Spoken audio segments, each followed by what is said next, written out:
एक 14 साल की लड़की 12 गलत आदमी के हाथ लग जाती है। लड़की दर्द से बहुत रोती है, चिल्लाती है, पर उसका कोई नहीं सुनता। चंडीगढ़ जाने वाली ट्रेन में आरपीएफ ने देखा कि कोने में एक लड़की की हालत कुछ ठीक नहीं है। आरपीएफ को अंदेशा हुआ कि लड़की के साथ में कुछ गलत हुआ है। आरपीएफ ने जब लड़की से बात करने की कोशिश की तो लड़की डर से दूर चली जाती है और कुछ नहीं बोलती है। आरपीएफ इसको गंभीरता से लेता है और इसकी सूचना चाइल्ड हेल्पलाइन को दिया जाता है। आरपीएफ को बोला जाता है कि जब तक हम ना आ जाएं, आपको उस पर नजर रखना होगा, क्योंकि लड़की की उम्र महज 14 से 15 साल के बीच की थी। अगले स्टेशन में लड़की चंडीगढ़ स्टेशन पे उतर जाती है और कोने में बैठ जाती है।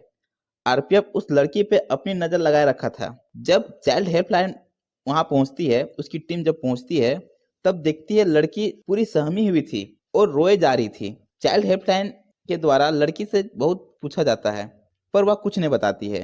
वह बोलने की हालत में भी नहीं थी। चाइल्ड हेल्पलाइन के लोग समझ जाते हैं कि लड़की के साथ रेप जैसी घटना को अंजाम दिया गया है, क्योंकि इस लड़की के कपड़े ठीक ढंग से अपने जगह पे नहीं थे और तो और उसके कमर के नीचे से खून भी निकल रहा था।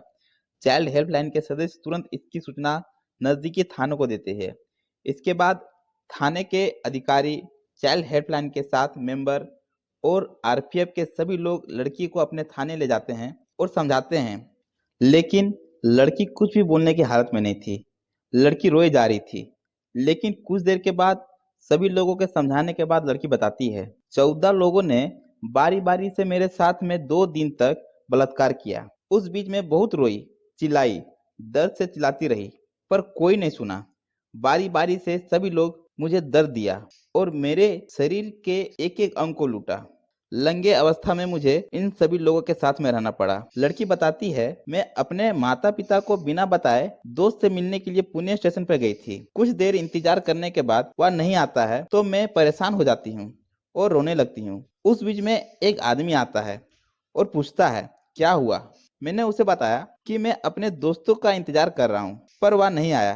कुछ देर के बाद वही आदमी फिर से आया और बोलता है, तुम्हारा दोस्त बाहर खड़ा है और वह तुम्हारा इंतजार कर रहा है, तुम चलो।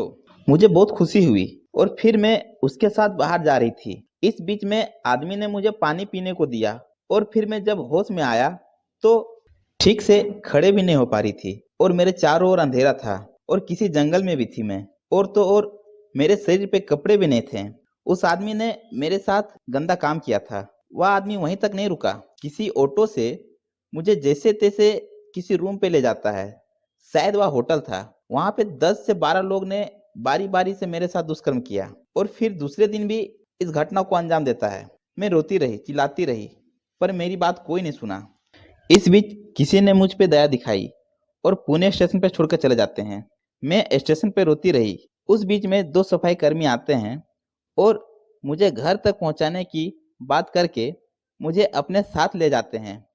मैंने सफाई कर्मी को मेरे साथ हुई घटना को भी बताया था। मुझे लगा कि सफाई कर्मी शायद मेरी मदद करेंगे, पर वह भी बारी बारी से मेरे साथ रेप किया। उस हालात में मैं चिल्लाती रही, बिलखती रही। मेरे गुप्त अंग से भी बहुत खून निकल रहा था। यह देख करके सफाई कर्मी डर जाते हैं और स्टेशन में खड़ी ट्रेन में चढ़ा करके भाग जाते हैं। यह घटना सुनकर अधिकारी रो पड़ते हैं और प्रशासन तुरंत लड़की को हवाई जहाज के माध्यम से अस्पताल के लिए भेजते हैं ताकि उसका इलाज हो सके। वह बहुत ही खराब परिस्थिति में थी और गंभीरता से प्रशासन ने जांच करते हुए होटल मालिक, सफाई कर्मी, ऑटो चालक और सभी 12 लोगों को खोज निकालते हैं और प्रशासन की सख्ती से मारपीट करके उसे कबुलाया जाता है। तब जाकर वो बतलाता है कि इस घटना में हम सब लोग शामिल थे। इधर हॉस्पिटल में लड़की के किसी भी आदमी को देखते ही उसकी तबीयत खराब हो जाती है। वह जोर से चिल्लाने लगती है। डॉक्टर इसको ध्यान में रखते हुए लड़की के देख रेख में सभी महिला को ही रखते हैं।